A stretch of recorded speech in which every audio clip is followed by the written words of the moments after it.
Hello guys, welcome to 5th generation and welcome to another unboxing and testing. Shoutout po natin Sir David. So ito po meron tayo ditong 2011 High Kappa 5.1 Type K gas blowback airsoft pistol po. Made in Taiwan with full automatic. So may free na siyang gas.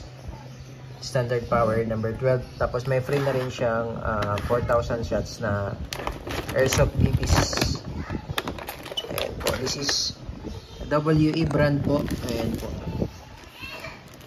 With full automatic 5.1 Type K. Ayan yung pistol. Made in Taiwan. 30 rounder capacity magazine.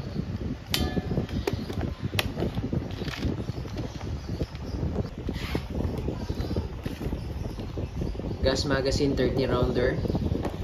Tapos ito yung switch para sa fire mode. Ayan yung full auto. Yan naman yung semi auto. Tapos sa kabila po, ayan yung switch sa safety. Ayan. Tapos ito naman yung beaver tail. So hindi mo siya maangat itong switch kapag hindi mo siya kinakasa. Dapat kakasa mo siya bago mo siya maangat. Kapag hindi nakababa yung hammer, hindi mo siya may aangat. Hindi mo may aangat yung safety, sir. So, kailangan ibaba mo yung hammer. Yan, yan. Working po yung safety niya. Tapos yung beaver tail yung working din. Yeah, adjustable yung side niya. Elevation, tapos windage. Tapos pwede ka maglagay dito ng flashlight. Yan.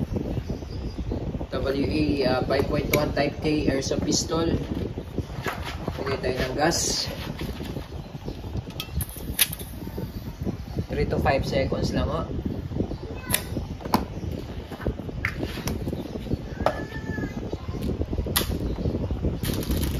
Load tayo ng BBs.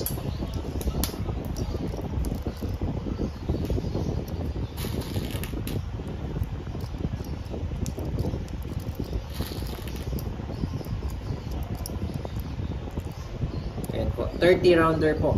Double stack. Ayan, ulitin ko po, ito yung switch para sa ito yung selector switch para sa fire mode nya. So kung gusto nyo pong full auto, baba. Kung gusto nyo pong semi auto, angat lang. Okay, testing.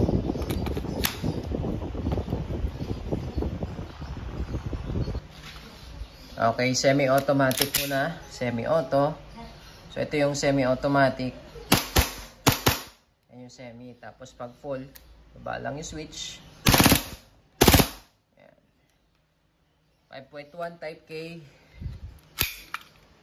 All goods.